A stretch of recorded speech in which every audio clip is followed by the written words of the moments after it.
a co-founder of the social news and entertainment website Reddit has been found dead. He certainly was a prodigy, although he never kind of thought of himself like that. He was totally unexcited about starting businesses and making money. There's a profound sense of loss tonight in Highland Park, Aaron Swartz's hometown, as loved ones say goodbye to one of the internet's brightest lights. Open access and computer activists are mourning his loss. An astonishing intellect. You talk to people who knew him. He was killed by the government, and MIT betrayed all of its basic principles. They wanted to make an example out of him, okay? Governments have an insatiable desire to control. He was potentially facing 35 years in prison and a $1 million fine. Raising questions of prosecutorial zeal and I would say even misconduct. Have you looked into that particular matter and reached any conclusions? Growing up, I slowly had this process of realizing that all the things around me that people had told me were just the natural way things were, the way things always would be, they weren't natural at all. They were things that could be changed, and they were things that, more importantly, were wrong and should change. And once I realized that, there was really kind of no going back.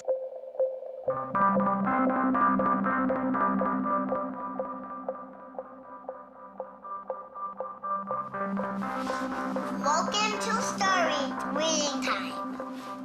The name of the book is Paddington at the Fair. Well, he was born in Highland Park and grew up here. Aaron came from a family of 3 brothers, all extraordinarily bright. So we were all, not the best behaved children and, 3 boys running around all the time, causing trouble. Hey, no. Aaron! But I've come to the realization Aaron learned how to learn at a very young age. 1, 2, 3, 4, 5, 6, 7, 8, 9, 10. Knock, knock. Who's there? Aaron. Aaron who? Aaron Funny Man. He knew what he wanted, and he always wanted to do it. He always accomplished what he wanted. His curiosity was endless. Here's a little picture of what the planets are. And each planet has a symbol. Mercury symbol, Venus symbol, Earth symbol, Mars symbol, Jupiter symbol. One day he said to Susan, "What's this free family entertainment in downtown Highland Park?" Free family entertainment downtown Highland Park. He was 3 at the time, and she said, "What are you talking about?" And he said, "Look, it says here on the refrigerator, free family entertainment in downtown Highland Park." And so she was floored and astonished that he could read. It's called My Family Seder. The Seder night is different from all other nights. I remember once we were at the University of Chicago Library. I pulled a book off the shelf that was from like 1900 and showed him and said, this is really just an extraordinary place. We all were curious children, but Aaron really liked learning and really liked teaching. So they were going to learn the ABCs backwards. Z, Y, X, W, V, U, T. I remember he came home from his first algebra class, and he was like, "Noah, let me teach you algebra." And I'm like, "What is algebra?" And he was always like that. Now you press the click button. There, now it's got that. Now it's in pink. When he was about 2 or 3 years old, and Bob introduced him to computers, and he just took off like crazy on them. Go fast at 102 ABC. We all had computers, but Aaron really took to them, really took to the internet. Working at the computer? Mommy, why is nothing working? He started programming from a really young age. I remember the first program that I wrote with him was in BASIC, and it was a Star Wars trivia game. He sat down with me in the basement where the computer was for hours programming this game. The problem that I kept having with him is there was nothing that I wanted done. And to him, there was always something to do, always something that programming could solve. The way Aaron always saw it is that programming is magic, right? You can accomplish these things that normal humans can't. Aaron made an ATM using like a Macintosh and like a cardboard box. One year for Halloween, I didn't know what I wanted to be, and he thought it'd be really, really cool if I dressed up like his new favorite computer, which at the time was the original iMac. I mean, he hated dressing up for Halloween, but he loved convincing other people to dress up as things that he wanted to see.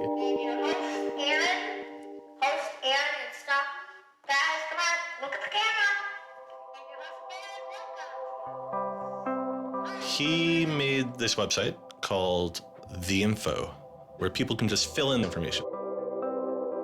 Like, I'm sure someone out there knows all about gold leafing. Why don't they write about that on this website? And then other people could come at a later point and read that information and edit the information if they thought it was bad. Not too dissimilar from Wikipedia, right? And this was before Wikipedia had begun, and this was developed by a 12-year-old in his room by himself, running on, this tiny server using ancient technology. And one of the teachers responds like, "This is a terrible idea. You can't just let anyone author the encyclopedia. The whole reason we have scholars is to write these books for us. How could you ever have such a terrible idea?" Me and my other brother would be like, "Oh, yeah, Wikipedia is cool, but we had that in our house like 5 years ago." Aaron's website, theinfo.org, wins a school competition hosted by the Cambridge-based web design firm Ars Digita. We all went to Cambridge for when he won the Ars Digita Prize. And, we had no clue what Aaron was doing. It was obvious that the prize was really important. Aaron soon became involved with online programming communities, then in the process of shaping a new tool for the web. He comes up to me, it's like, "Ben, there's this really awesome thing that I'm working on. You need to hear about it." I'm like, "Yeah, what is it?" He says, "It's this thing called RSS." And he explains to me what RSS is. I'm like, why is that useful, Aaron? Is any site using it? Why would I want to use it? There was this mailing list for people who were working on RSS and XML more generally. And there was a person on it named Aaron Swartz who was competitive but very smart and who had lots of good ideas. And he didn't ever come to the face-to-face meetings. And they said, when are you going to come out to one of these face-to-face meetings? And he said, I don't think my mom would let me. I'm 14, I just turned 14. And so their first reaction was, well, this colleague we've been working with all year was 13 years old while we were working with him, and he's only 14 now. And their second reaction was, Christ, we really want to meet him. That's extraordinary. He was part of the committee that drafted RSS. What he was doing was to help build the plumbing for modern hypertext. And the piece that he was working on, RSS, was a tool that you can use to get summaries of things that are going on in other web pages. Most commonly, you would use this for a blog. You might have 10 or 20 people's blogs you want to read. You use their RSS feeds, these summaries of what's going on those other pages, to create a unified list of all the stuff that's going on. Aaron was really young, but he understood the technology and he saw that it was imperfect and looked for ways to help make it better.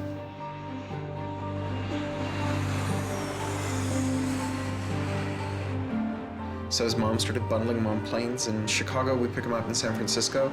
We'd introduce him to interesting people to argue with, and we'd marvel at his horrific eating habits. He only ate white food, only steamed rice and not fried rice because that wasn't sufficiently white, and white bread and so on. And you kind of marvel at this, the quality of the debate emerging from this, what appeared to be a small boy's mouth.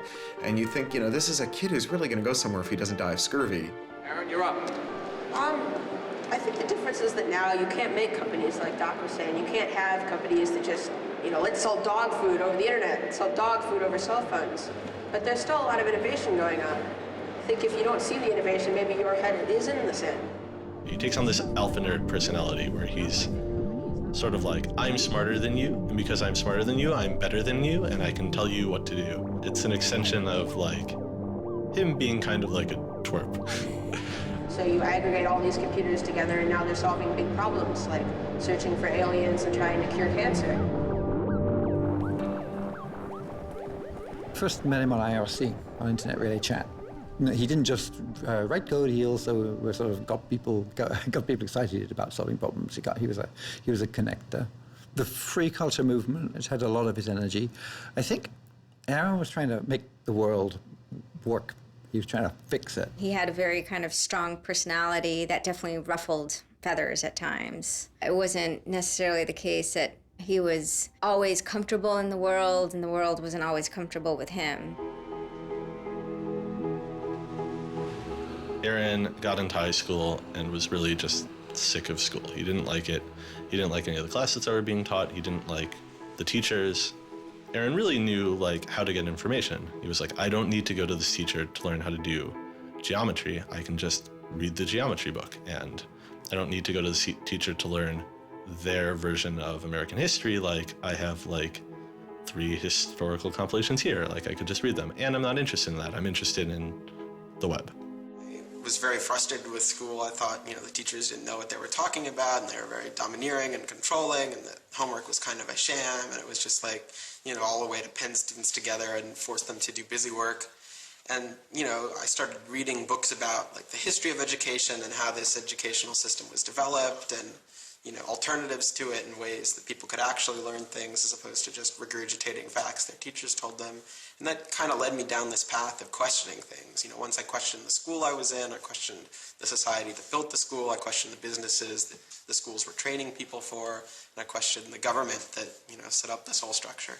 One of the things he was most passionate about was copyright, especially in those early days. Copyright has always been something of a burden on the publishing industry and on readers, but it wasn't an excessive burden. It was a reasonable institution to have in place to make sure that people got paid. What Aaron's generation experienced was the collision between this antique copyright system and this amazing new thing we were trying to build, the internet and the web. These things collided, and what we got was chaos. He then met Harvard law professor Lawrence Lessig, who was then challenging copyright law in the Supreme Court. A young Aaron Swartz flew to Washington to listen to the Supreme Court hearings. I am Aaron Swartz, and I'm here to listen to see the Eldred argument. Why did you fly out here from Chicago and come all this way to see the Eldred argument? That's a more difficult question.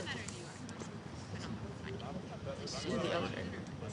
Because I don't know. It's very exciting to see the Supreme Court, especially such a prestigious case as this one.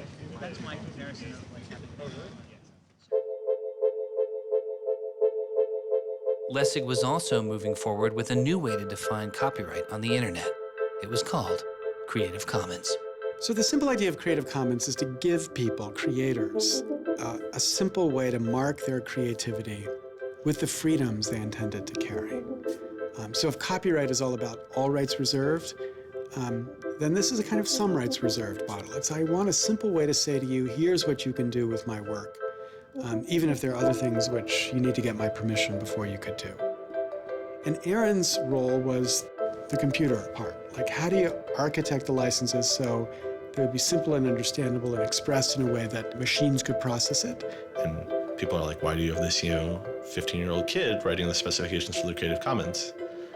Don't you think that's a huge mistake? And Larry's like, the biggest mistake we would have is not listening to this kid.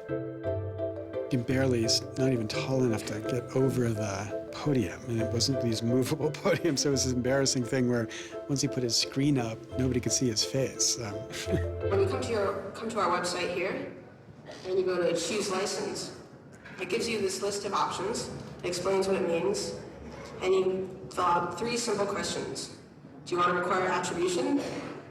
Do you want to allow commercial uses of your work? Do you want to allow modifications of your work? I was floored, just completely flabbergasted that these adults regarded him as an adult.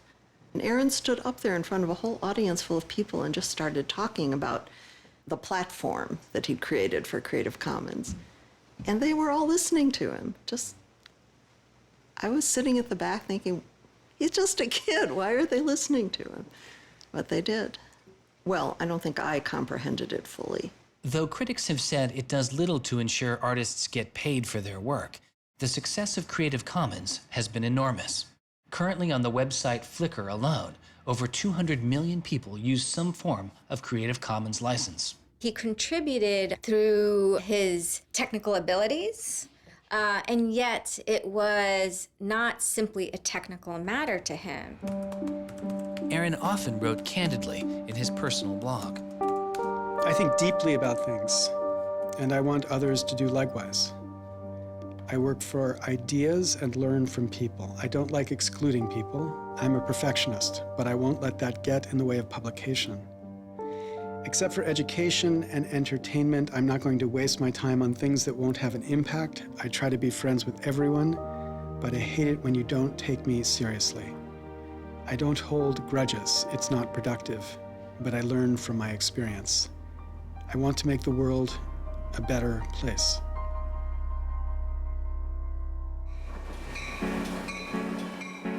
In 2004, Schwartz leaves Highland Park and enrolls in Stanford University. He had had ulcerative colitis, which was very troubling, and we were concerned about him taking his medication. He got hospitalized, and he would take this cocktail of pills every day. And one of those pills was a steroid, which stunted his growth and made him feel different from many of the other students. Aaron, I think, shows up at Stanford ready to do scholarship and finds himself in effectively a babysitting program for overachieving high schoolers who, in 4 years, are meant to become, captains of industry and one percenters. And I think it just made him bananas. In 2005, after only 1 year of college, Schwartz was offered a spot at a new startup incubation firm called Y Combinator, led by Paul Graham. And he's like, hey, I have this idea for a website. And Paul Graham likes him enough and says, yeah, sure. So Aaron drops out of school, moves to this apartment. So this used to be Aaron's apartment when he moved here. I have vague memories of my father telling me how difficult it was to get a lease because Aaron had no credit and he dropped out of college. Aaron lived in what's now the living room, and some of the posters are left over from when Aaron lived here. And then the library. There are more books, but a lot of them are Aaron's. Aaron's Y Combinator site was called Infogami, a tool to build websites. But Infogami struggles to find users, and Schwartz eventually merges his company with another Y Combinator project in need of help. It was a project headed by Steve Huffman and Alexis Ohanian, called Reddit. There we were, starting from almost nothing. No users, no money, no code, and growing day by day into a hugely popular website. And it showed no signs of letting up. First we had 1,000 users, then 10,000, then 20,000, and on and on. It was just incredible. Reddit becomes huge, and it's a real sort of geeky corner of the internet. There's a lot of humor, there's a lot of art, and there's just people who flock to the site and make that site the main site they go to every morning to get their news. Reddit kind of just borders on chaos at some level. So on the one hand, it's a place where people discuss news of the day, technology, politics, and issues. And yet there is a lot of kind of not safe for work material, offensive material. There's some subreddits where trolls find a welcome home. And so in that sense, Reddit has been kind of home to controversy as well. It kind of sits on that edge of chaos. Reddit catches the attention of the corporate magazine giant Condé Nast, who makes an offer to buy the company. Some large amount of money, large enough that my dad was getting bugged with questions about how do I store this money? Like a lot of money. Like a lot of money. Probably more than $1 million, but I don't actually know. And he is how old at the time? 19, 20. So it was in this apartment.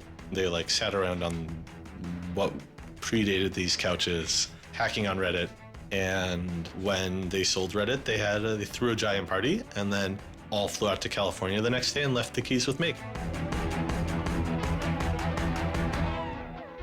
It was funny, he just sold a startup, so we all kind of presumed he was the richest person around, but he said, oh no, I'll take this tiny little shoebox-sized room. That's all I need. It was barely larger than a closet. The idea of him spending his money on fancy objects just seems so implausible. He explains it's I like living in apartments, so I'm not going to spend a lot of money on a new place to live. I'm not going to buy a mansion. And I like wearing jeans and a t-shirt, so I'm not going to spend any more money on clothes. So like, it's, really no big deal. What is a big deal to Schwartz is how traffic flows on the internet and what commands our attention. In the old system of broadcasting, you were fundamentally limited by the amount of space in the airwaves. You could only send out 10 channels over the airwaves of television, right? Or even with cable, you had 500 channels. On the internet, everybody can have a channel. Everyone can get a blog or a MySpace page. Everyone has a way of expressing themselves. And so what you see now is not a question of who gets access to the airwaves. It's a question of who gets control over the ways you find people. You start seeing power centralizing in sites like Google, these sort of gatekeepers that tell you where on the internet you want to go, the people who provide you your sources of news and information. So it's not, only certain people have a license to speak. Now everyone has a license to speak. It's a question of who gets heard. After he started working in San Francisco at Condé Nast, he comes into the office and they want to give him a computer with all this crap installed on it and say that he can't install any new things on his computer, which to a developer is outrageous, right? From the first day, he was complaining about all this stuff. Gray walls, gray desks, gray noise. The first day I showed up here, I simply couldn't take it. By lunchtime, I had literally locked myself in a bathroom stall and started crying. I can't imagine staying sane with someone buzzing in my ear all day, let alone getting any actual work done. Nobody else seems to get work done here either. Everybody's always coming into our room to hang out and chat or invite us to play the new video game system that Wired is testing. He really had different aspirations that were politically oriented. And Silicon Valley just doesn't really quite have that culture that orients technical activity for the purposes of political goals. Aaron hated working for a corporation. They all hate working for Condé Nast, but Aaron is like the only one who's not going to take it. And Aaron basically gets himself fired by not showing up to work ever. It was said to be a messy breakup. Both Alexis Ohanian and Steve Huffman declined to be interviewed for this film. He rejected the business world. One of the really important things to remember about that choice when Aaron decided to kind of leave startup culture is that he was also leaving behind the things that had made him famous and well-loved, and he was at risk of letting down fans. He got to where he was supposed to be going and had the self-awareness and the orneriness to realize that he had climbed the mountain of shit to pluck the single rose and discovered that he'd lost his sense of smell. And rather than sit there and insist that it wasn't as bad as it seemed, and he did get the rose in any event, he climbed back down again, which is pretty cool. The way Aaron always saw it is that programming is magic, right? You can accomplish these things that normal humans can't by being able to program. So if you had magical powers, would you use them for good or to make you mountains of cash? Schwartz was inspired by one of the visionaries he had met as a child, the man who had invented the World Wide Web, Tim Berners-Lee. In the 1990s, Berners-Lee was arguably sitting on one of the most lucrative inventions of the 20th century. But instead of profiting from the invention of the World Wide Web, he gave it away for free. It is the only reason the World Wide Web exists today. Aaron is certainly deeply influenced by Tim. Tim is certainly a very prominent early internet genius who doesn't in any sense cash out. He's not at all interested in how he's going to figure out how to make $1 billion. People would have seen, there's money to be made there. So there would have been lots of little webs instead of one big one. And one little web, and lots of little webs doesn't work because you can't follow links from one to the other. You had to have the critical mass for this thing was the entire planet. So it's not going to work unless the whole planet can get on board.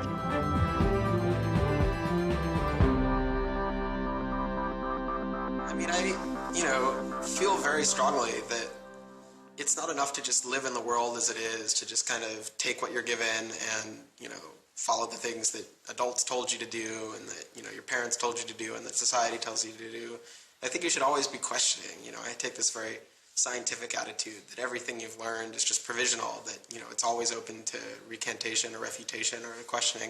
And I think the same applies to society. Once I realized that there were real serious problems, fundamental problems that I could do something to address, I didn't see a way to forget that. I didn't see a way not to. We just started spending a lot of time just kind of as friends. We would just talk for hours into the night. I definitely should have understood that he was flirting with me. I think to some degree I was like, this is a terrible idea and impossible, and therefore I will pretend it is not happening. As my marriage was breaking down and I was really stuck without anywhere to go, we became roommates and brought my daughter over. We moved in and furnished the house, and it was really peaceful. Like, my life had not been peaceful for a while, and really neither had his.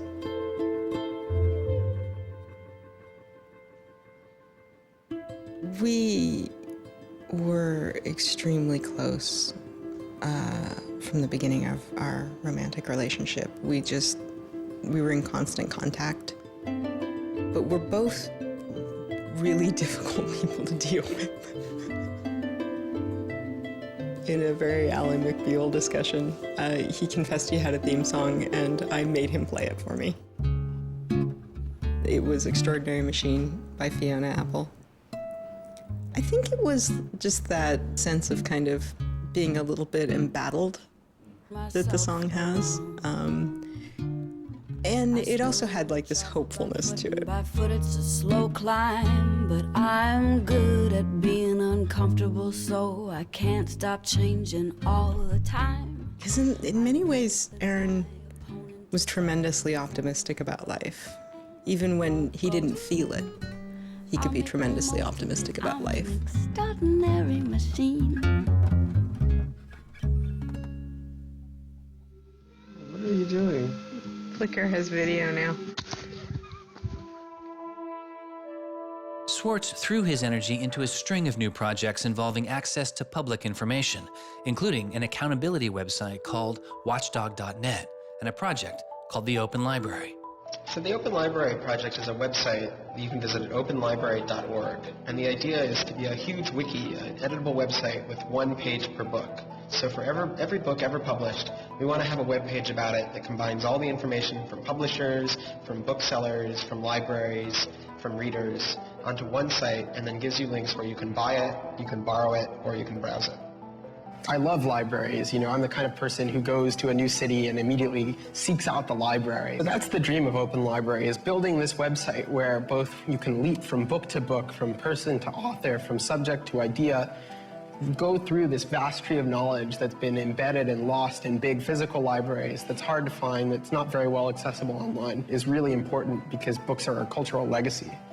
You know, books are the place people go to write things down, and to have all that swallowed up by one corporation is kind of scary. How can you bring public access to the public domain? It may sound obvious that you'd have public access to the public domain, but in fact, it's not true. So the public domain should be free to all, but it's often locked up. There's often, guard cages. It's like having a national park, but with a moat around it and gun turrets pointed out in case somebody might want to actually come and enjoy the public domain. One of the things Aaron was particularly interested in was bringing public access to the public domain. This is one of the things that got him into so much trouble. I had been trying to get access to federal court records in the United States. What I discovered was a puzzling system called PACER, which stands for Public Access to Court Electronic Records. I started Googling, and that's when I ran across Carl Malamud.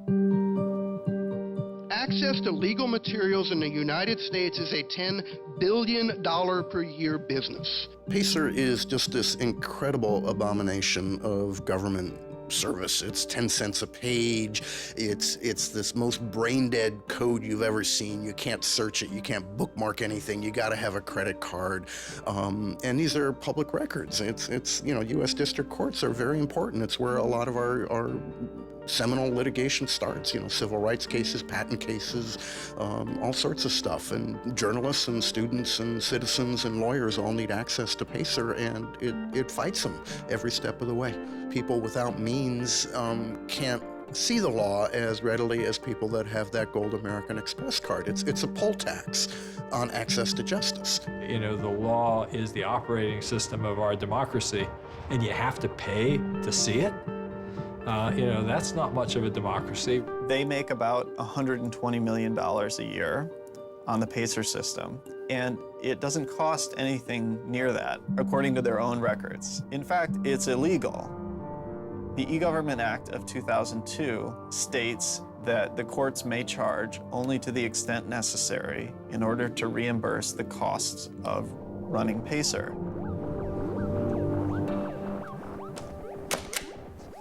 As the founder of public.resource.org, Malamud wanted to protest the PACER charges.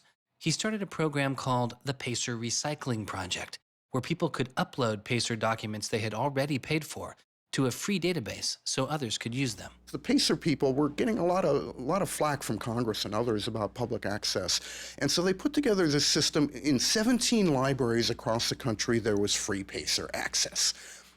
That's one library every 22,000 square miles, I believe. So it wasn't like really convenient.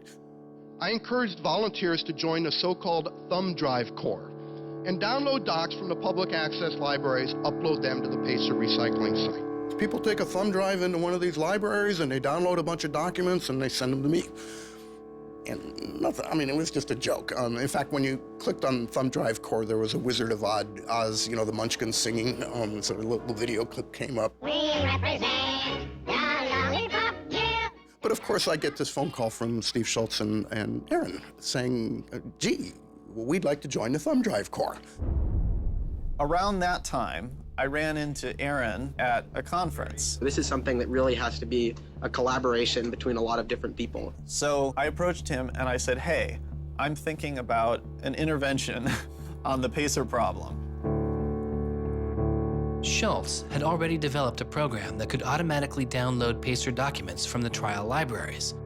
Swartz wanted to take a look. So I showed him the code. And I didn't know what would come next, but as it turns out, over the course of the next few hours at that conference, he was off sitting in a corner, improving my code, recruiting a friend of his that lived near one of these libraries to go into the library and to begin to test his improved code, at which point the folks at the courts realized something's not going quite according to plan. And data started to come in and come in and come in, and soon there were 760 gigabytes of PACER docs, about 20 million pages. Using information retrieved from the trial libraries, Schwartz was conducting massive, automated parallel downloading of the PACER system. He was able to acquire nearly 2.7 million federal court documents, almost 20 million pages of text. Now, I'll grant you that 20 million pages had perhaps exceeded the expectations of the people running the Pilot Access Project, but surprising a bureaucrat isn't illegal. Aaron and Carl decided to go talk to the New York Times about what happened. They also caught the attention of the FBI, who began to stake out Schwartz's parents' house in Illinois. But I get a tweet from his mother saying, call me. It's like, oh my God, what the hell's going on here? And so I finally got a hold of Aaron, and Aaron's mother was like, oh my God, FBI, FBI, FBI. An FBI agent drives down our home's driveway trying to see if Aaron is in his room. And I remember being home that day and wondering why this car was driving down our driveway and just driving back out. I was like, that's weird. 5 years later, I read this FBI file and I'm like, oh my goodness. That was the FBI agent in my driveway. He was terrified. He was totally terrified. He was way more terrified after the FBI actually called him up on the phone and tried to sucker him into coming down to a coffee shop without a lawyer. He said he went home and laid down on the bed and was shaking. The downloading also uncovered massive privacy violations in the court documents. Ultimately, the courts were forced to change their policies as a result. And the FBI closed their investigation without bringing charges. To this day, I find it remarkable that anybody, even at the most remote podunk field office of the FBI, thought that a fitting use for taxpayer dollars was investigating people for criminal theft on the grounds that they had made the law public. How can you call yourself a lawman and think that there can possibly be anything wrong in this whole world with making the law public? Aaron was willing to put himself at risk for the causes that he believed in. Bothered by wealth disparity, Schwartz moves beyond technology and into a broader range of political causes. I went into Congress and I invited him to come and hang out and intern for us for a while so that he could learn, the political process. He was sort of learning about a new community, a new set of skills, and kind of learning to hack politics. It seems ridiculous that miners should have to hammer away until their whole bodies are dripping with sweat, faced with the knowledge that if they dare to stop, they won't be able to put food on the table that night, while I get to make larger and larger amounts of money each day just by sitting and watching TV. But apparently the world is ridiculous. So I co-founded a group called the Progressive Change Campaign Committee, and what we try and do is we try and organize people over the internet who care about progressive politics and moving the country in a more progressive direction to kind of come together, join our email list, join our campaigns, and help get progressive candidates elected all across the country. The group is responsible for igniting the grassroots effort behind the campaign to elect Elizabeth Warren to the Senate. He might have thought it was a dumb system, but he came in and he said, I need to learn this system because it can be manipulated like any social system. But his passion for knowledge in libraries didn't take a back seat. Aaron began to take a closer look at institutions that publish academic journal articles. By virtue of being students at a major U.S. university, I assume that you have access to a wide variety of scholarly journals. Pretty much every major university in the United States pays these sort of licensing fees to organizations like JSTOR and Thomson and ISI to get access to scholarly journals that the rest of the world can't read. These scholarly journals and articles are essentially the entire wealth of human knowledge online, and many have been paid for with taxpayer money or with government grants. But to read them, you often have to pay again, handing over steep fees to publishers like Reed Elsevier. These licensing fees are so substantial that people who are studying in India instead of studying in the United States don't have this kind of access. They're locked out from all of these journals. They're locked out from our entire scientific legacy. I mean, a lot of these journal articles, they go back to the Enlightenment. Every time someone has written down a scientific paper, it's been scanned and digitized and put in these collections. That is a legacy that has been brought to us by the history of people doing interesting work, the history of scientists. It's a legacy that should belong to us as a commons, as a people, but instead it's been locked up and put online by a handful of for-profit corporations who then try and get the maximum profit they can out of it. So a researcher paid by the university or the people publishes a paper, and in the very, very last step of that process, after all the work is done, after all the original research is done, the thinking, the lab work, the analysis, after everything is done at that last stage, then the researcher has to hand over his or her copyright to this multi-billion-dollar company. And it's sick. It's an entire economy built on volunteer labor. And then the publishers sit at the very top and scrape off the cream. Talk about a scam. One publisher in Britain made a profit of $3 billion last year. I mean, what a racket. JSTOR is just a very, very small player in that story, but for some reason, JSTOR is the player that Aaron decided to confront. He'd gone to some conference around open access and open publishing, and I don't know who the person from JSTOR was, but I think at some point Aaron asked the question, like, how much would it cost to open up JSTOR in perpetuity? And they gave some, I think it was $200 million, something that Aaron thought was totally ridiculous. Working on a fellowship at Harvard, he knew users on MIT's famously open and fast network Nextdoor had authorized access to the riches of JSTOR. Schwartz saw an opportunity. You have a key to those gates. And with a little bit of shell script magic, you can get those journal articles.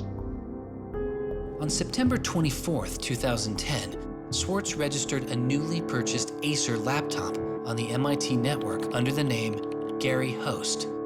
The client name was registered as Ghost Laptop. He doesn't hack JSTOR in the traditional sense of hacking. The JSTOR database was organized, so it was completely trivial to figure out how you could download all the articles in JSTOR because it was basically numbered. It was basically, / number article 444,024, then 25, then 26. He wrote a Python script called keepgrabbing.py, which was like keep grabbing one article after another.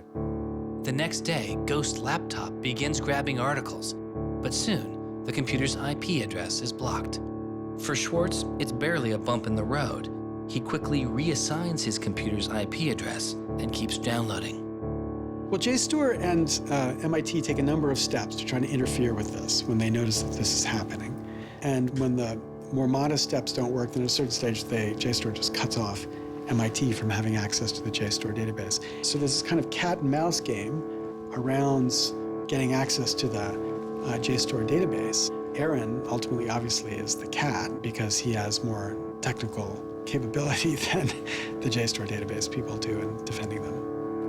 And eventually, there was an unlocked supply closet in the basement of one of the buildings. And he went, instead of going through Wi-Fi, he went down there and he just plugged his computer directly into the network and just left it there with an external hard drive downloading these articles to the computer. Unknown to Schwartz, his laptop and hard drive had been found by authorities. They didn't stop the downloads. Instead, they installed a surveillance camera. They found the computer in this room in the basement of an MIT building. They could have unplugged it. They could have waited for the guy to come back and said, dude, what are you doing? Cut it out. Who are you? And they could have done all that kind of stuff, but they didn't. What they wanted to do was film it to gather evidence to make a case. That's the only reason you film something like that.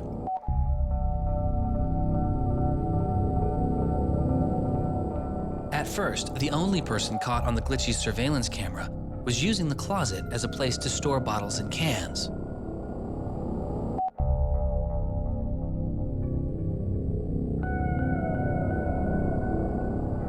But days later, it caught Schwartz.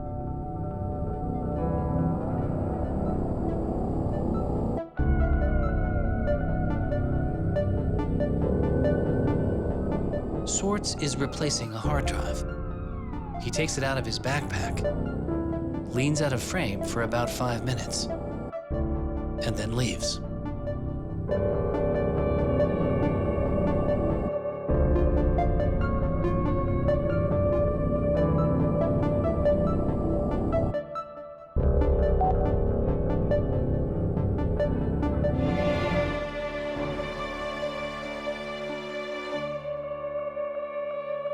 And then they organized a stakeout where as he was biking home from MIT, these cops came out from either side of the road or something like that and started going after him.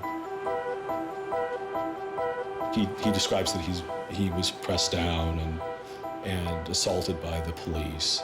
He tells me that it's unclear that they were police that were after him. He thought that someone was trying to attack him. He does tell me they beat him up. I was just devastated. The notion of any kind of criminal prosecution of anyone in our family or anything was so foreign and incomprehensible, I didn't know what to do. Well, they execute search warrants at Aaron's house, his apartment in Cambridge, and his office at Harvard. 2 days before the arrest, the investigation had gone beyond JSTOR and the local Cambridge police. It had been taken over by the United States Secret Service. The Secret Service began investigating computer and credit card fraud in 1984, but 6 weeks after the attack on 9/11, their role expanded. President Bush used the Patriot Act to establish a network of what they called electronic crimes task forces. The bill before me takes account of the new realities and dangers posed by modern terrorists. According to the Secret Service, they are primarily engaged in activity with economic impact, organized criminal groups, or use of schemes involving new technology. The Secret Service turned Schwartz's case over to the Boston U.S. Attorney's Office. There was a guy in the U.S. Attorney's Office who had the title head of the Computer Crimes Division or Task Force. I don't know what else he had going, but you're certainly not much of a computer crimes prosecutor without a computer crime to prosecute. So he jumped on it, kept it for himself, didn't assign it to someone else within the office or the unit, and that's Steve Hyman. Prosecutor Stephen Hyman has been largely out of public view since the arrest of Aaron Swartz, but he can be seen here in an episode of the television show American Greed, filmed around the time of Aaron's arrest. He is describing his previous case against the notorious hacker Alberto Gonzalez, a case that garnered Hyman enormous press attention and accolades. Gonzalez masterminded the theft of over 100 million credit card and ATM numbers, the largest such fraud in history. Here, Hyman, describing Gonzalez, gives his view on the hacker mindset. These guys are driven by a lot of the same things that we're driven by. They have an ego, they like challenge, and of course they like money and everything you can get from money. One of the suspects implicated in the Gonzalez case was a young hacker named Jonathan James.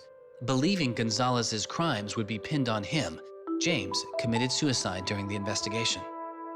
In an early press release describing the government's position in the case of Aaron Swartz, Hyman's boss, U.S. Attorney for the District of Massachusetts Carmen Ortiz, said this: "Stealing is stealing, whether you use a computer command or a crowbar, and whether you take documents, data, or dollars." It's not true. It's obviously not true. I'm not saying it's harmless, and I'm not saying that we shouldn't criminalize stealing of information, but you've got to be much more subtle in trying to figure out exactly which kinds of harms are harmful here. So the thing about a crowbar is every time I break into a place with a crowbar, I do damage. There's no doubt about it. But when Aaron writes a script that says download, download, download 100 times in a second, there's no obvious damage to anybody. If he does that for the purpose of gathering an archive to do academic research on it, there is never any damage to anybody. He wasn't stealing, he wasn't selling what he got or giving it away. He was making a point, as far as I could tell. The arrest took its toll on Swartz. He just wouldn't talk about it. And he's like very stressed. If you thought like the FBI was like going to come to your doorstep any day, anytime you went down the hall, even to do your laundry, and they would break into your apartment because you left the door unlocked, like, I'd be pretty stressed. And it was clear. And so Aaron was always sort of like in like a dour mood.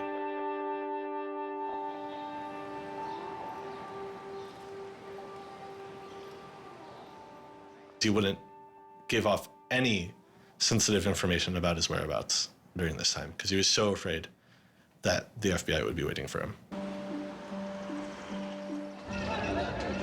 It was a time of unprecedented social and political activism. Time magazine would later name as their 2011 Person of the Year, The Protester. There was a kind of hotbed of hacker activity going on. WikiLeaks had released a trove of diplomatic cables. Manning had been under arrest at the time. It was unknown whether he was the source of the leak. Anonymous, which is a kind of protest ensemble that has a lot of hackers in its ranks, were going on various sprees of sorts. If you compare that to what he did, his stuff should have been left behind for MIT and JSTOR to deal with in a kind of private, professional manner. It should have never gotten the attention of the criminal system. It just didn't belong there.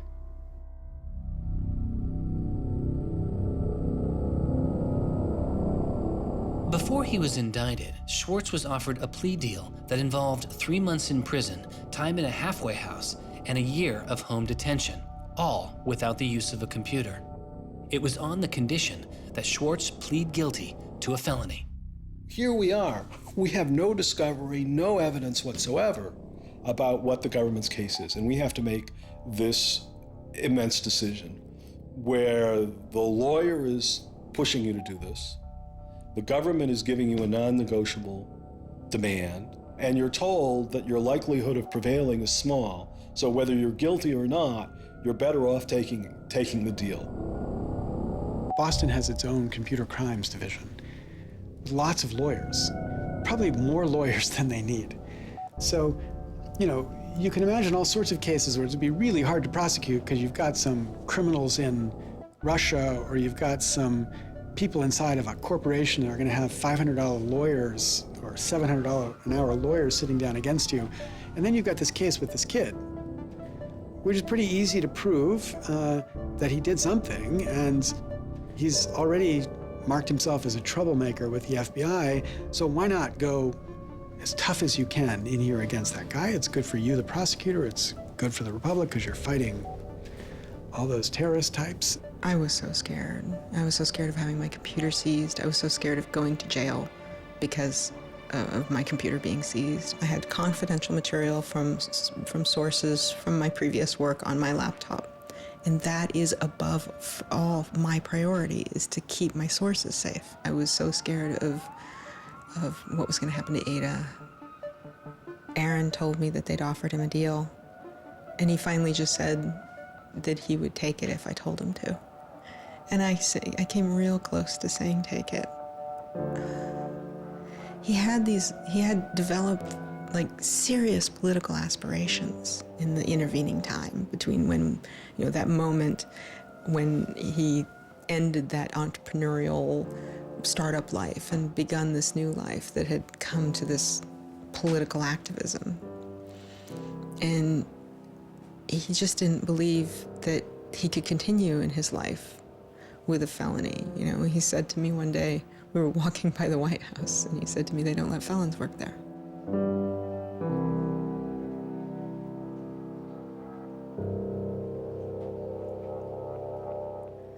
And he really wanted that to be his life. He hadn't killed anybody. He hadn't hurt anybody. He hadn't stolen money. He hadn't done anything that seemed felony worthy, right? And there is this idea that there's no reason that he should be labeled a felon and taken away his right to vote in many states for doing what he did. That's just outrageous. It makes sense for him to be, maybe fined a bunch of money or, asked not to come back to MIT again. But to be a felon, to face jail time. Schwartz turned down the plea deal. Hyman redoubled his efforts. Hyman continued to press us at all levels. Even with the physical evidence seized from Aaron's Acer computer, hard drive, and USB drive, the prosecutors needed evidence of his motives. Why was Aaron Schwartz downloading articles from JSTOR, and just what did he plan to do with them? The government claims that he was planning to publish these. We don't really know whether that was his real intention, because Aaron also had a history of doing projects where he'd analyze giant data sets of articles in order to learn interesting things about them. The best evidence for that was that when he was at Stanford, he also had downloaded the whole Westlaw legal database. In a project with Stanford law students, Schwartz had downloaded the Westlaw legal database. He uncovered troubling connections between funders of legal research and favorable results. He did this amazing analysis of for-profit companies giving money to law professors who wrote law review articles which were then beneficial to Exxon during an oil spill, right? So it was a very corrupt system of funding, vanity research. Schwartz had never released the Westlaw documents. In theory, he could have been doing the same thing about the JSTOR database. That would have been completely okay. If he were, on the other hand, intending to create a competitive service to JSTOR, we're going to set up our own, access to the Harvard Law Review and charge, money for it, then, okay, now it seems like criminal violation because you're commercially trying to exploit this material, but it's kind of crazy to imagine that's what he was doing. So, but then there's the middle case. Well, what if he was just trying to liberate it for all of the developing world? But depending on what he was doing, it creates a very different character to how the law should be thinking about it. The government was prosecuting him as if this was like a commercial criminal violation, like stealing a whole bunch of credit card records. It was that kind of crime. I don't know what he was going to do with that database, but I heard from a friend of his that Aaron had told him he was going to analyze the data for evidence of corporate funding of climate change research that led to biased results. And I totally believe that. I was just told that Steve wanted to talk to me. And I thought, maybe this is a way I could get out of this. Just just exit the situation. And I didn't want to live in fear of having my computer seized. I didn't want to live in fear of having to go to jail on a contempt of court charge if they tried to compel me to decrypt my computer. When they came to me and said, Steve wants to talk to you, that seemed reasonable. They offered Norton what is known as a Queen for a Day letter, or a proffer. It allowed prosecutors to ask questions about Aaron's case. Norton would be given immunity from prosecution herself for any information she revealed during the meeting. I didn't like it. I told my lawyers repeatedly that this seemed fishy. I didn't like this. I didn't want immunity. I didn't need immunity. I hadn't done anything. But they were really, really stringent that they did not want me meeting the prosecutor without immunity. But just to be clear, this is a Queen for a Day deal, a proffer. Right, a proffer letter. In which you basically handed information over to them in exchange for protection from prosecution. So it wasn't handing information over. It was, at least that's not how I saw it. It was just having a discussion, having an interview with them. Well, they're asking you questions. They're asking me and questions. They can ask about whatever they want. Right. And whatever they learn, I really, right. And I repeatedly tried to go in naked. I repeatedly tried to turn down the proffer letter. I was ill. I was being pressured by my lawyers. I was confused. I was not doing well by this point. I was depressed and I was scared and I didn't understand the situation I was in. I had no idea why I was in this situation. I hadn't done anything interesting, much less wrong. We went out of our minds. Aaron was clearly very distraught about it. We were very distraught about it. Aaron's attorneys were very distraught about it. We tried to get Quinn to change attorneys. I was very unused to being in a room with large men, well-armed, that are continually telling me I'm lying and that I must have done something. I told them that this thing that they were prosecuting wasn't a crime. I told them that they were on the wrong side of history. I used that phrase. I said, you're on the wrong side of history. And they looked bored. They didn't even look angry. They just looked bored. And it began to occur to me that we weren't having the same conversation. I mean, I told them plenty of things about, why people would download journal articles, and eventually, I don't remember what was around it. I mentioned that he'd done this blog post, the Guerrilla Open Access Manifesto. This is the Guerrilla Open Access Manifesto, supposedly written in July 2008 in Italy. Information is power. But like all power, there are those who want to keep it for themselves. The world's entire scientific and cultural heritage, published over centuries in books and journals, is increasingly being digitized and locked up by a handful of private corporations. Meanwhile, those who have been locked out are not standing idly by. You've been sneaking through holes and climbing over fences, liberating the information locked up by the publishers and sharing them with your friends. But all this action goes on in the dark, hidden underground. It's called stealing or piracy, as if sharing a wealth of knowledge were the moral equivalent of plundering a ship and murdering its crew. But sharing isn't immoral, it's a moral imperative. Only those blinded by greed would refuse to let a friend make a copy. There's no justice in following unjust laws. It's time to come into the light and, in the grand tradition of civil disobedience, declare our opposition to this private theft of public culture. The manifesto itself was allegedly written by 4 different people and also edited by Norton. But it was Schwartz who had signed his name to it. When it's over, I go immediately to Aaron and tell him everything I can remember about it. And he gets very angry. The things that I'd done shouldn't have added up that way. I hadn't done anything wrong, and everything had gone wrong. But I was never...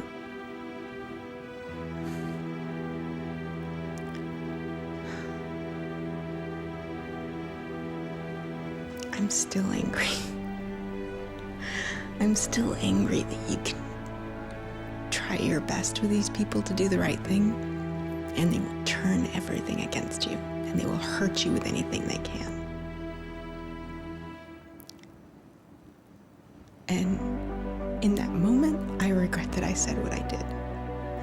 But my much larger regret is that we have settled for this, that we are okay with this. That we are okay with a justice system that tries to game people into little traps so they can ruin their lives. So yeah, I wish I hadn't said that, but I am much, much angrier that this is where I am. That this is what we as a people think is okay. They used every method that I think they could think of to get her to provide information which would be unhelpful to Aaron and helpful to the prosecution of Aaron. Right. But you know, I don't think she had information that was helpful to the government. Months go by as Schwartz's friends and family await a looming indictment. In the meantime, Schwartz was becoming a go-to expert on a series of internet issues. To you then, do you think that the internet is something that should be considered a human right and something that the government cannot take away from you? Yes, definitely. I mean, this notion that national security is an excuse to shut down the internet, that's exactly what we heard in Egypt and Syria and all these other countries. And so, yeah, it's true. Sites like WikiLeaks are going to be putting up some embarrassing material about what the U.S. government does, and people are going to be organizing to protest about it and try and change their government. You know, and that's a good thing. That's what all these First Amendment rights of free expression, of freedom of association are all about. And so the notion that we should try and shut those down, I think, just goes against very basic American principles. The principle, I think, is one that our founding fathers would have understood. If the internet had been around back then, instead of putting post offices in the Constitution, they would have put ISPs. Well, it's definitely interesting to see how... Schwartz meets activist Taryn Steinbrickner Kaufman, and the two begin to date. We need a massive global public outcry. If there's no massive global public outcry, it won't create any change. You know, 4 people in this city should cause a massive global public outcry. You know, we need a petition signer. Without telling her specifics, he warned her he was involved in something he called simply the bad thing. And I had sort of crazy theories, like that he was having an affair with Elizabeth Warren or something. I speculated both Hillary Clinton and Elizabeth Warren, actually, but so sometime in probably late July, Aaron called me and I happened to pick up and he said, you know, the bad thing might be in the news tomorrow. Do you want me to tell you or do you want to read about it in the news? And I said, well, I want you to tell me.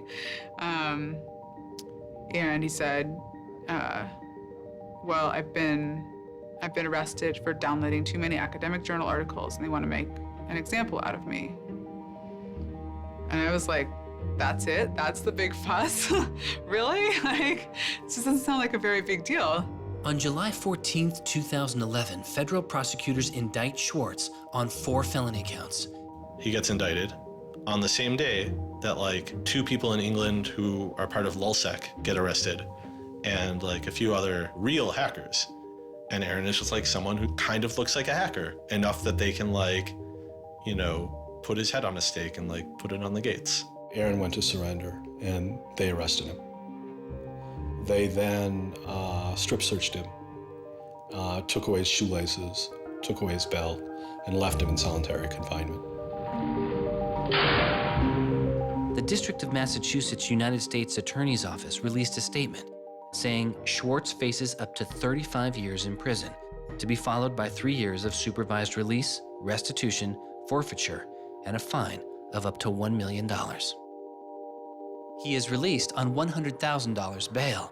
The same day, the primary victim in the case, JSTOR, formally drops all charges against Schwartz and declines to pursue the case. JSTOR, they weren't our friends, they weren't helpful or friendly to us, but they also were just kind of like, we're not part of this. JSTOR and their parent company, Ithaca, also sidestepped requests to talk with this film. But at the time, they released a statement saying it was the government's decision whether to prosecute, not JSTOR's. And so it's our belief that with that, the case will be over.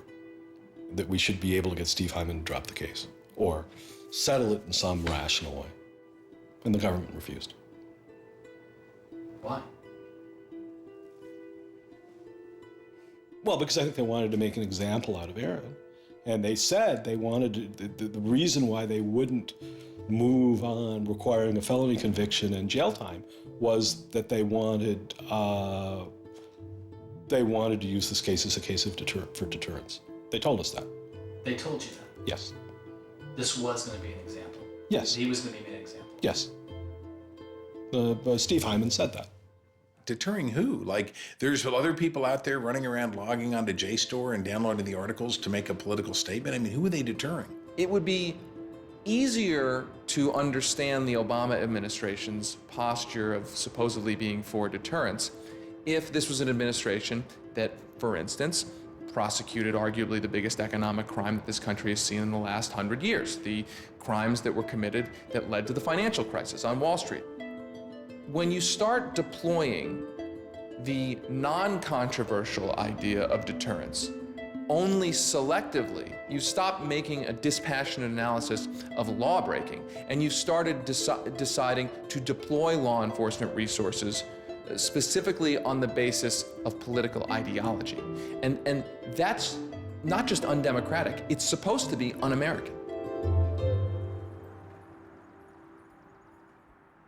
Prosecutor Stephen Hyman later reportedly told MIT's outside counsel that the straw that broke the camel's back was a press release sent out by an organization Schwartz founded called Demand Progress. According to the MIT account, Hyman reacted to the short statement of support, calling it a wild internet campaign and a foolish move that moved the case from a human one-on-one level to an institutional level.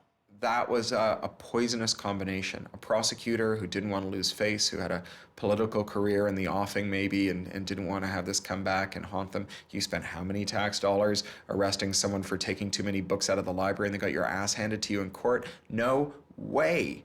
I then moved to try to put pressure on MIT in various ways to get them to go to the government and request the government to stop the prosecution. What is MIT's reaction to that?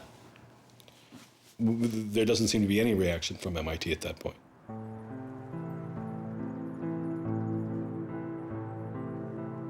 MIT doesn't defend Aaron, which to people inside of the MIT community seems outrageous because MIT is a place that encourages hacking in the biggest sense of the word. At MIT, the idea of going and running around on roofs and tunnels that you weren't allowed to be in was not only a rite of passage, it was part of the MIT tour. And lockpicking was a winter course at MIT.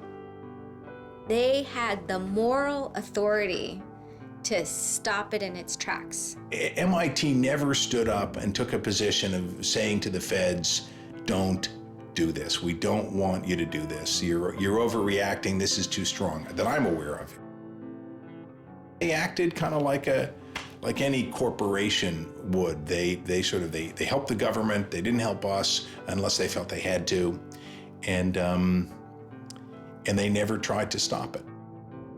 MIT declined repeated requests to comment, but they later released a report saying they attempted to maintain a position of neutrality and believed Hyman and the U.S. Attorney's Office did not care what MIT thought or said about the case. MIT's behavior seemed really at odds with the MIT ethos, right? You could argue that MIT turned a blind eye and that was okay for them to do. But taking that stance, taking that neutral stance in and of itself was taking a pro-prosecutor stance. If you look at Steve Jobs and Steve Wozniak, they started by selling a blue box, which was a thing designed to defraud the phone company. If you look at Bill Gates and Paul Allen, they initially started their business by using computer time at Harvard, which was pretty clearly against the rules. The difference between Aaron and the people I just mentioned is that Aaron wanted to make the world a better place. He didn't just want to make money. Schwartz continues to be outspoken on a variety of internet issues. You know, the reason the internet works is because of the competitive marketplace of ideas. And what we need to be focusing on is getting more information about our government, more accessibility, more discussion, more debate. But instead, it seems like what Congress is focused on is shutting things down. Aaron thought he could change the world just by explaining the world very clearly to people. Flame can literally control your computer and make it spy on you. Welcome, Aaron. Good to have you back on the show here. You know, just like spies used to in olden days, put microphones and tap what people were saying, now they're using computers to do the same things. Schwartz's political activity continues, his attention turning to a bill moving through Congress designed to curb online piracy. It was called SOPA. Activists like Peter Eckersley saw it as an enormous overreach, threatening the technical integrity of the internet itself. And one of the first things I did was to call Aaron. I said, can we do a big online campaign against this? This isn't a bill about copyright. It's not? No, he said. It's a bill about the freedom to connect. Now I was listening. And he thought about it for a while and then said yes. And he went and founded Demand Progress. Demand Progress is an online activism organization. We've got around 1.5 million members now, but started in the fall of 2010. Aaron was one of the most prominent people in a community of people who helped lead organizing around social justice issues at the federal level in this country. SOPA was the bill that was intended to curtail online piracy of music and movies, but what it did was basically take a sledgehammer to a problem that needed a scalpel. If passed, the law would allow a company to cut off finances to entire websites without due process, or even to force Google to exclude their links. All they needed was a single claim of copyright infringement. It pitted the titans of traditional media against a new and now far more sophisticated remix culture. It makes everyone who runs a website into a policeman. And if they don't do their job of making sure nobody on their site uses it for anything that's even potentially illegal, the entire site can get shut down without even so much as a trial. This was over the top. I mean, this was a catastrophe. This bill poses a serious threat to speech and civil liberties for all who use the internet. There were only a handful of us who said, look, we're not for piracy either, but it makes no sense to destroy the architecture of the internet, the domain name system, and so much that makes it free and open in the name of fighting piracy. And Aaron got that right away. The freedoms guaranteed in our Constitution, the freedoms our country had been built on, would be suddenly deleted. New technology, instead of bringing us greater freedom, would have snuffed out fundamental rights we'd always taken for granted. And I realized that day, talking to Peter, that I couldn't let that happen. When SOPA was introduced in October 2011, it was considered inevitable. Our strategy when it first came out was to hopefully slow the bill down, maybe weaken it a little bit, but even we didn't think that we would be able to stop this bill. Having worked in Washington, what you learn is that typically in Washington, the legislative fights are fights between different sets of corporate moneyed interests. They're all duking it out to pass legislation. And the fights that are the closest are when you have one set of corporate interests against another set of corporate interests, and they're financially equally matched in terms of campaign contributions and lobbying. Those are the closest ones. The ones that aren't even fights typically are ones where all the money is on one side, all the corporations are on one side, and it's just millions of people on the other side. I haven't seen anything like PIPA and SOPA in all my time in public service. There were more than 40 United States senators on that bill as co-sponsors. So there were already a long, long way to getting the 60 votes to have it clear all the procedural hoops. Even I began to doubt myself. It was a rough period. Schwartz and Demand Progress were able to marshal enormous support, using traditional outreach combined with commonly used voice over IP to make it very easy for people to call Congress. I've never met anybody else who was able to operate at his level, both on the technological side and on the campaign strategy side. Millions of people contacted Congress and signed anti-SOPA petitions. Congress was caught off guard. There was just something about watching those clueless members of Congress debate the bill, watching them insist they could regulate the internet and a bunch of nerds couldn't possibly stop them. I am not a nerd. I'm just not enough of a nerd. Maybe we ought to ask some nerds what this thing really does. Let's have a hearing, bring in the nerds. Really? Nerds? You know, I think actually the word you're looking for is experts. To enlighten you so your laws don't backfire, break the internet. We use the term geek, but we're allowed to use that because we are geeks. The fact that it got as far as it did without them talking to any technical experts reflects the fact that there is a problem in this town. I'm looking for somebody to come before this body and testify in a hearing and say, this is why they're wrong. There used to be an office that provided science and technology advice, and members could go to them and say, help me understand XYZ.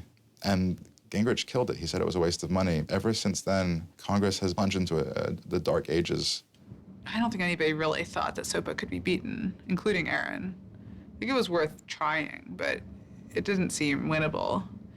And I remember maybe a few months later, I remember him just turning to me and being like, I think we might win this. And I was like, that would be amazing. Calls to Congress continue. When the domain hosting site GoDaddy becomes a supporter of the bill, tens of thousands of users transferred their domain names in protest. Within a week, a humbled GoDaddy reverses their position on SOPA. When the Congress people that supported the record and movie industries realized that there was this backlash, they kind of scaled the bill back a little bit. You could see the curve happening. You could see that our arguments were starting to resonate. It was like Aaron had been striking a match and it was being blown out. Striking another one was being blown out. And finally he'd managed to catch enough kindling that the flame actually caught, and then it turned into this roaring blaze. On January 16th, 2012, the White House issued a statement saying they didn't support the bill. And then this happened. I'm a big believer that we should be dealing with issues of piracy and we should deal with them in a serious way. But this bill is not the right bill. When Jimmy Wales put his support towards blacking out Wikipedia, the #5 most popular website in the world. This is a website that's on several % of all of the clicks on anywhere on the internet. Wikipedia went black, Reddit went black, Craigslist went black, the phone lines on Capitol Hill flat out melted. Members of Congress started rushing to issue statements retracting their support for the bill that they were promoting just a couple days ago. Within 24 hours, the number of opponents of SOPA in Congress went from this to this.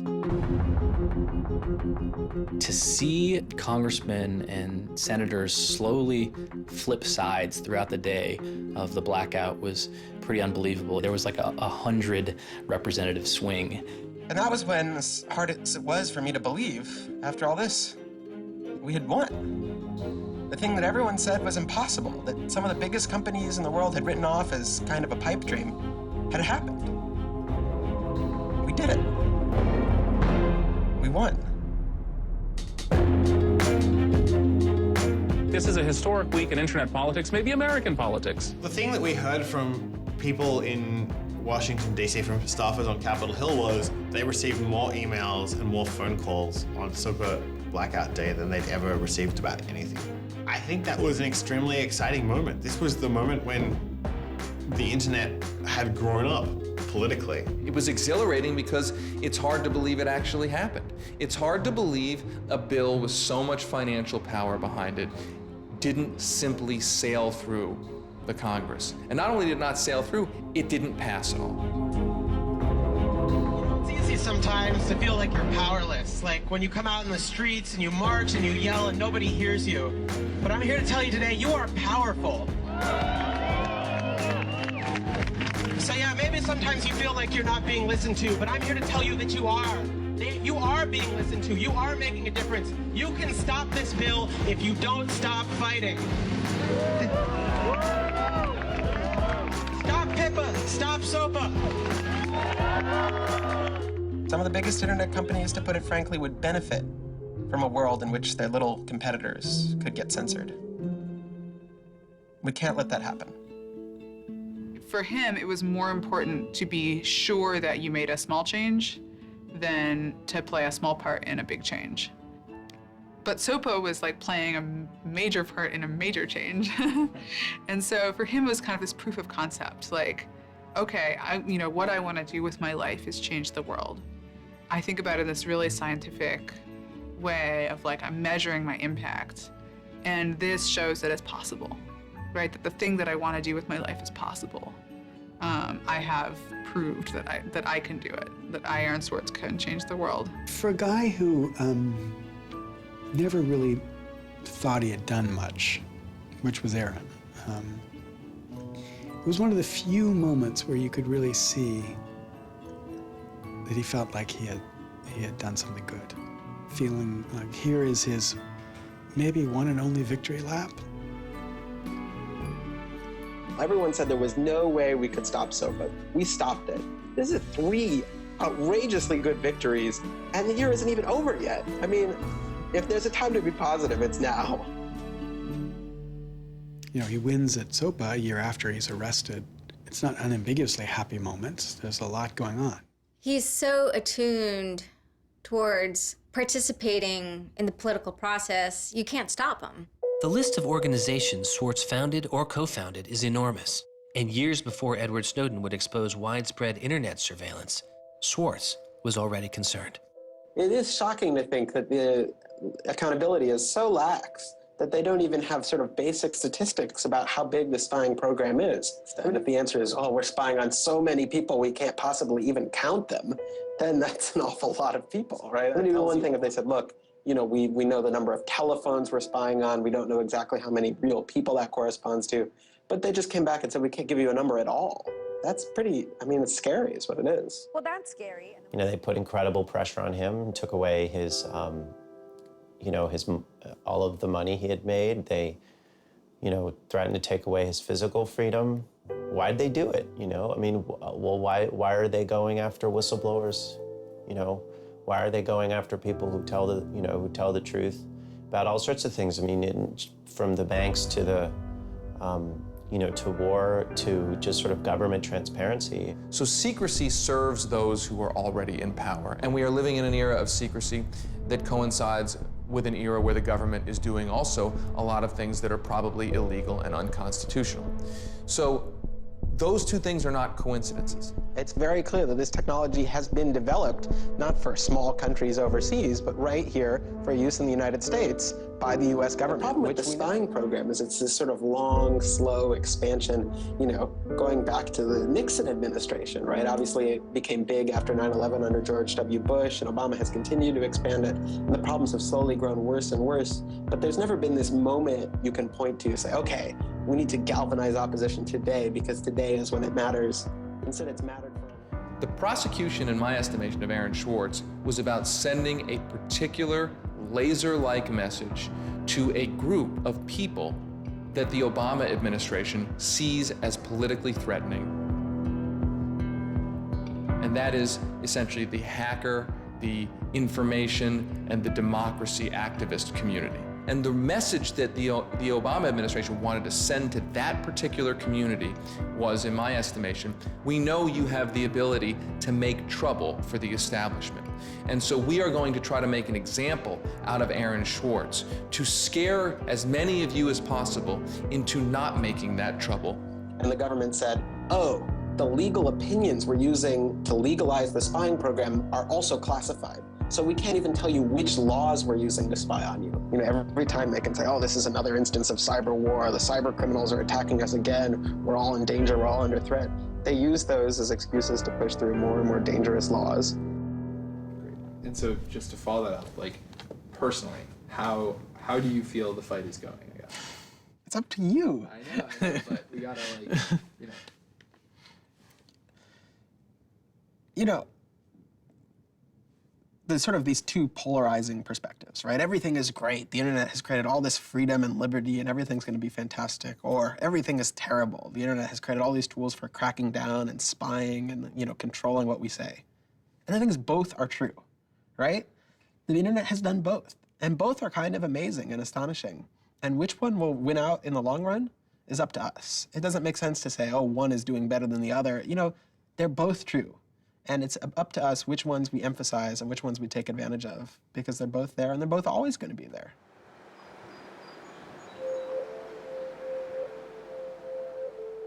On September 12, 2012, federal prosecutors filed a superseding indictment against Swartz, adding additional counts of wire fraud, unauthorized access to a computer, and computer fraud. Now, instead of 4 felony counts, Swartz was facing 13. The prosecution's leverage had dramatically increased, as did Swartz's potential jail time and fines. They filed a separate indictment to add more charges, and they had a theory about why this conduct constituted a number of federal crimes, and that a very significant sentence could attach to it under the law.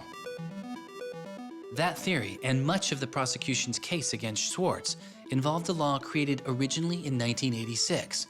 It is called the Computer Fraud and Abuse Act. The Computer Fraud and Abuse Act was inspired by the movie War Games with Matthew Broderick, which is a great movie. I have you now. In this movie, a kid gets the ability through the magic of computer networks to launch a nuclear attack. You know, that's not actually possible, and it certainly wasn't possible in the 80s, but apparently this movie scared Congress enough to pass the original Computer Fraud and Abuse Act. This is a law that's just behind the times. For example, that penalizes terms of service kinds of arrangements. You can have something like eHarmony or Match.com, and somebody sort of inflates their own personal characteristics, and all of a sudden, depending on the jurisdiction and the prosecutors, they could be in a whole host of troubles. We all know what terms of use are. Most people don't read them, but not abiding by their terms could mean you are committing a felony. The website terms of service often say things like, be nice to each other, or don't do anything that's improper. The idea that the criminal law has anything to say about these kinds of violations, I think strikes most people as crazy. The examples get even more crazy. Until it was changed in March of 2013, the terms of use on the website of Hearst's 17 magazine said you had to be 18 in order to read it. I would say that the way the CFAA has been interpreted by the Justice Department, we are probably all breaking the law. Vague and prone to misuse, the CFAA has become a one-size-fits-all hammer for a wide range of computer-related disputes. Though not the only factor in his case, 11 of the 13 charges against Schwartz involved the Computer Fraud and Abuse Act. The question why hangs over much of the story of Aaron Swartz. Just what was motivating the government, and what would their case have been? The Department of Justice declined requests for answers, but Professor Oren Kerr is a former prosecutor who has studied the case. So I think I come about this case from a different direction than other people on a number of reasons. I was a federal prosecutor at the Justice Department for 3 years before I started teaching. The government came forward with an indictment based on what crimes they thought were committed, just as a purely lawyers matter, looking at the precedents, looking at the statute, looking at the history, looking at the cases that are out there so far. I think it was a fair indictment based on that. You can debate whether they should have charged this case. There's just a lot of disagreement. Some people are on the open access side, some people are not. I think the government took Swartz's guerrilla open access manifesto very seriously. And I think they saw him as somebody who was committed as a moral imperative to breaking the law to overcome a law that Swartz saw as unjust. And in a democracy, if you think a law is unjust, there are ways of changing that law. There's going to Congress, as Swartz did so masterfully with SOPA. Or you can violate that law in a way to try to nullify that law.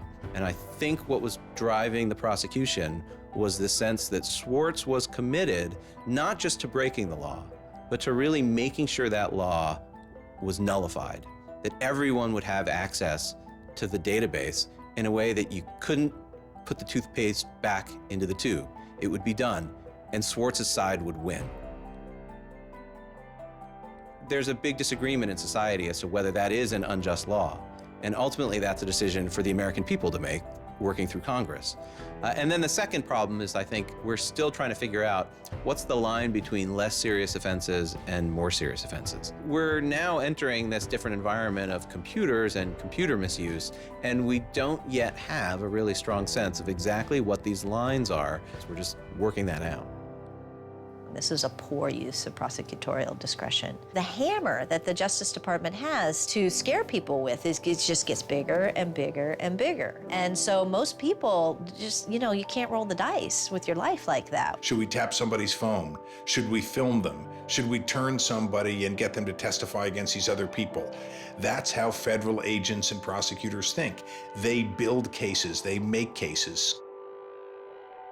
Swartz was caught in the gears of a brutal criminal justice system that could not turn back, a machine that has made America the country with the highest rate of incarceration in the world.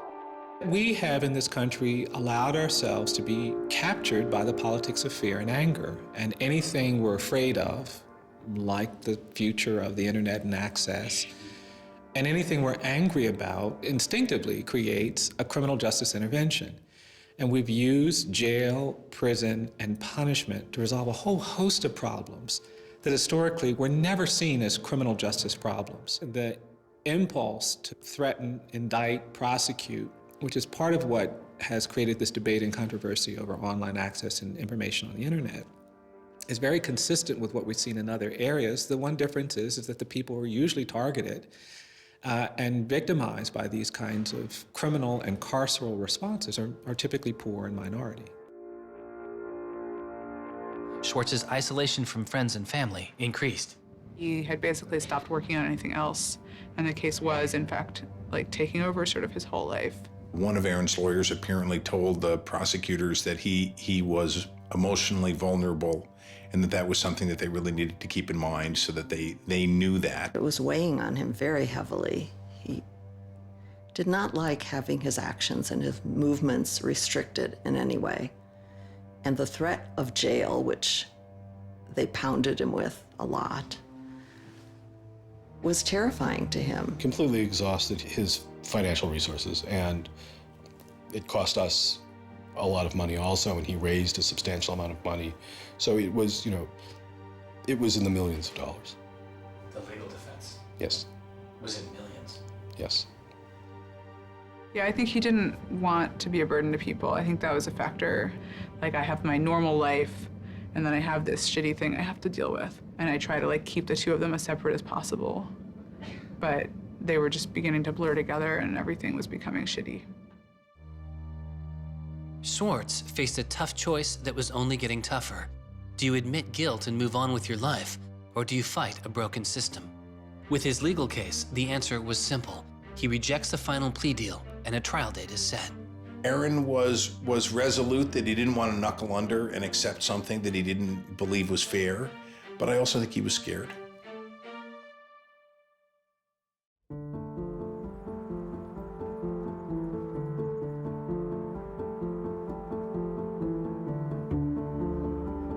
I don't think they would have convicted Aaron. I think we would have walked him out of that courthouse, and I would have given him a big hug, and we would have walked across that little river in Boston and gone and had a couple of beers.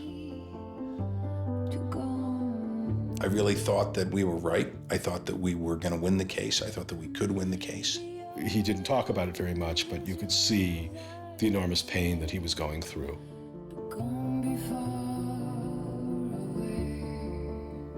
No time in his childhood did Aaron have any severe mood swings or depressive episodes or anything that I would ascribe to severe depression. And it's possible, he was depressed. People get depressed.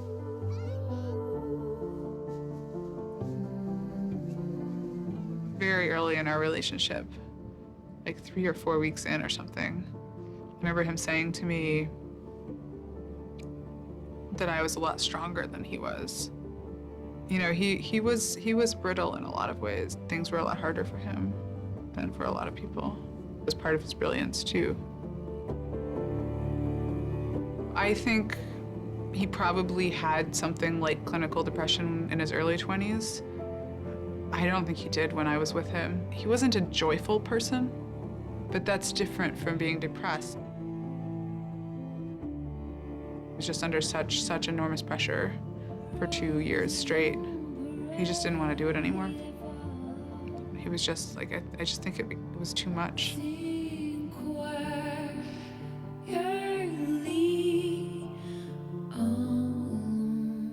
I got a phone call late at night. I could tell something was wrong, and then I called and I realized what had happened. A co-founder of the social news and entertainment website Reddit has been found dead. Police say 26-year-old Aaron Swartz killed himself yesterday in his Brooklyn apartment. I just thought, we've lost one of the most creative minds of our generation. It was like the whole world fell apart in that moment.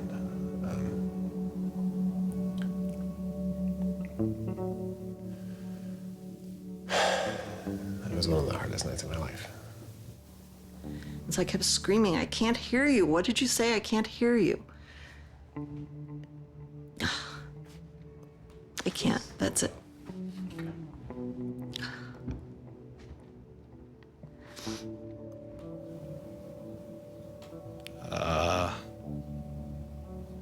Yeah, none of it made any sense. And really still doesn't. I was so frustrated, angry.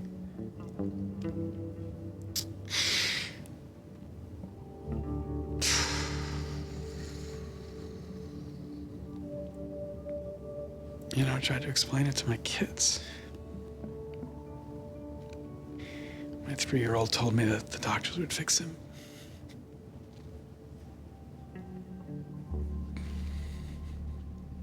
I've known lots of people who've died, but I've never lost anybody like this.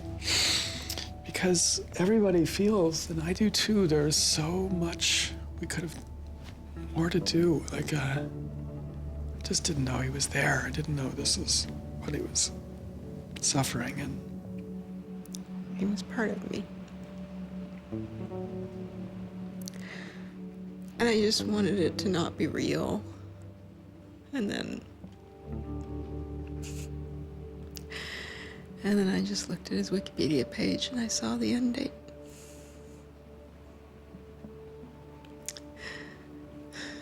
To 2013.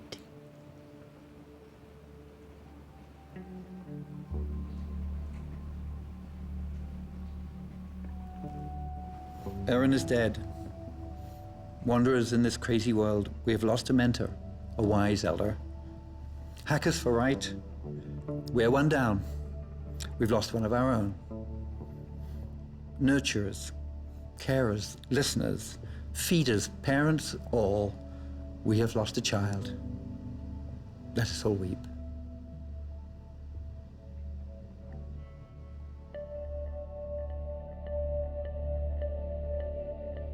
my first thought was, well, what if nobody even notices?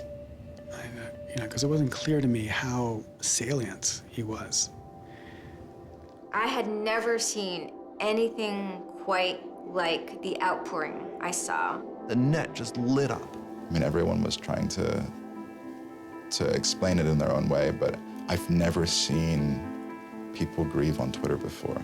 People were visibly grieving online. He was the internet's own boy. And the old world killed him. We are standing in the middle of a time when great injustice is not touched. Architects of the financial meltdown have dinner with the president regularly. In the middle of that time, the idea that this was what the government had to prosecute just seems absurd if it weren't tragic. The question is, can we do something, given what's happened, to make the world a better place? And how can we further that legacy? That's the only question one can ask. All over the world, there were starting to be hackathons and gatherings. Aaron Swartz has, in some sense, brought the best out of us in trying to say, how do we fix this? He was, in my humble opinion, one of the true extraordinary revolutionaries that this country has produced. I don't know whether Aaron was defeated or victorious, but we are certainly shaped by the hand of the things that he wrestled with. When we turn armed agents of the law on citizens trying to increase access to knowledge, we've broken the rule of law, we've desecrated the temple of justice. Aaron Swartz was not a criminal. Change does not roll in on the wheels of inevitability, it comes through continuous struggle. Aaron really could do magic. And I'm dedicated to making sure that his magic doesn't end with his death. He believed that he could change the world, and he was right. Out of the last week and out of today, phoenixes are already rising. Since Swartz's death, Representative Zoe Lofgren and Senator Ron Wyden have introduced legislation that would reform the Computer Fraud and Abuse Act, the outdated law that formed the majority of the charges against Swartz. It's called Aaron's Law. Aaron believed that, you literally ought to be asking yourself all of the time, what is the most important thing I could be working on in the world right now? And if you're not working on that, why aren't you?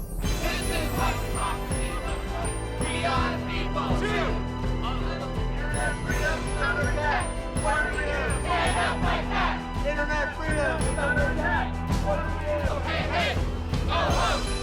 Our North Keys has got to go. Hey, hey. I wish we could change the past, but we cannot. but we can change the future, and we must. We must do so for Aaron. We must do so for ourselves.